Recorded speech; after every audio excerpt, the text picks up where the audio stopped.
Dahil nga araw ngayon na linggo, kaya naman ito maglilinis na naman ako ng buong bahay namin. Marami na naman kasing mga naipon-ipon na mga kalat dito sa bahay namin, kaya naman lahat ng sulok-sulok ay wawalisan ko na nga. Katatapos ko nga lang mag-agyo-agyo kanina, kaya lang hindi na ako nag-video-video. Ewan ko nga ba't anong naisipan ko at nag-video-video na naman ako ng ganito at nagpipiling vlogger na naman. Anyway, ito na nga, inaayos ko na nga itong salasit namin dahil nilihis ko nga itong mga to para mawalisan yung ilalim. Marami kasing mga naiipong mga kalat dyan, lalo na nga kapag nanginginain yung mga batang nagtatambay dito sa amin. Bukod sa mga pinagkainan nila, minsan din nagre-regrig pa nga itong hollow block, kaya naman naiipon yung mga alikabok. Kaya naman kailangan nga kada isang linggo ay magwawalis nga ako dito sa mga ilalim na ito. Araw-araw din naman ako naglilinis dito sa amin, kaya lang yung mga ilalim nga ng sopa na yan hindi ko na nga nililinis araw-araw. Mahirap naman kasi kapag araw-araw nga itong ililinis itong mga sopa namin, lalo na't linoleum lang yung gamit namin ngayon. Medyo sira na nga rin itong linoleum namin, kitang-kita nyo naman dyan sa video. Rap pa nga lang naman kasi itong semento namin, kaya naman nilagyan ko muna ng linoleum. Yun nga lang ay sa katagalan nga ito nasira na rin. Hindi pa nga namin pinafinishing itong sahig dahil hindi pa rin naman finishing yung mga pader namin dito sa bahay. Andito na ako naglilinis sa may unang kwarto namin, at dito nga sa kwarto na to ay wala namang natutulog. Natutulugan nga lang ito kapag nga umuwi si mama dito. O kaya naman pag meron nga kaming bisita. Napakarami ko nga nakuhang alikabok at kalat dito sa ilalim dahil nung nakaraan nga ay naglaro itong mga bata dito. Madalas nga ay nagiging playground tong bahay dahil may anak nga akong batang makulit. Kaya naman nga kailangan nga ay araw-araw maglinis at magsinop nga ako dito sa bahay. Ay kung hindi ay talaga namang magmumukhang basurahan na nga dito. Ililihis ko na nga rin itong pinaglalagyan ng speaker dahil lilinisin ko yung pinakailalim.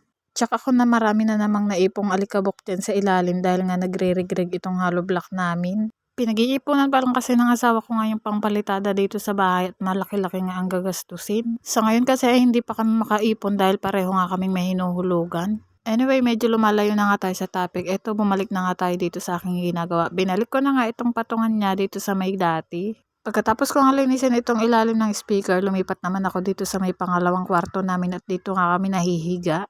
Dito kasi ay kasyang-kasya nga kaming dalawa ni Soren dahil malaki yung papag dito. Sa ngayon ay dadalawa nga lang kami ni Soren dito dahil hindi nga nagbakasyon si mama dito.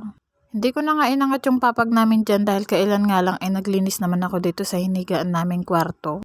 Minsan nga ay bukod ko ang nililinisan kasi itong kwarto namin, kaya naman medyo malinis pa naman, kaya ito hindi ko na nga muna lilinisin yung ilalim ng papag. Pagkatapos ko nga sa may kwarto, ito dito naman ako sa may gawing dining area. Dining area? May pa dining area pa si Madam. Uy! Ililis ko na nga muna itong mga upuan, sunod naman itong lamesa.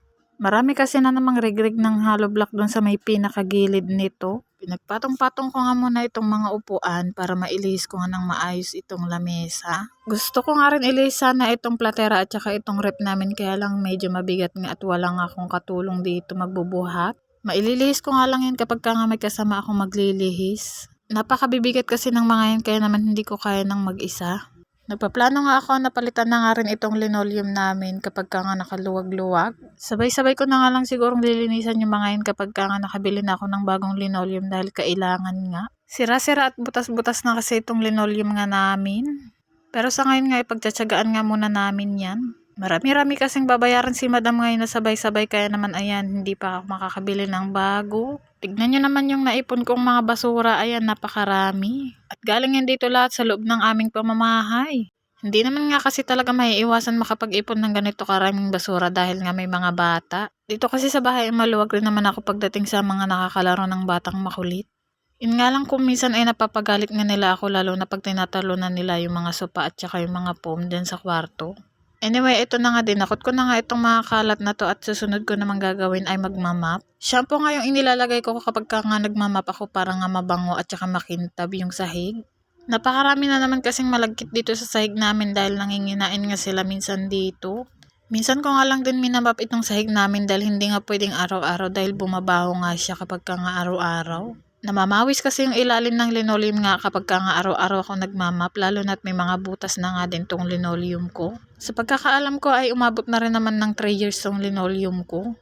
Dahil 3 years na nga rin nakatayo itong bahay nga namin. At talaga naman kapag ka nga nakaluwag-luwag ay bibili na nga ako ng bago dahil naawa na nga rin ako dito sa linoleum na to.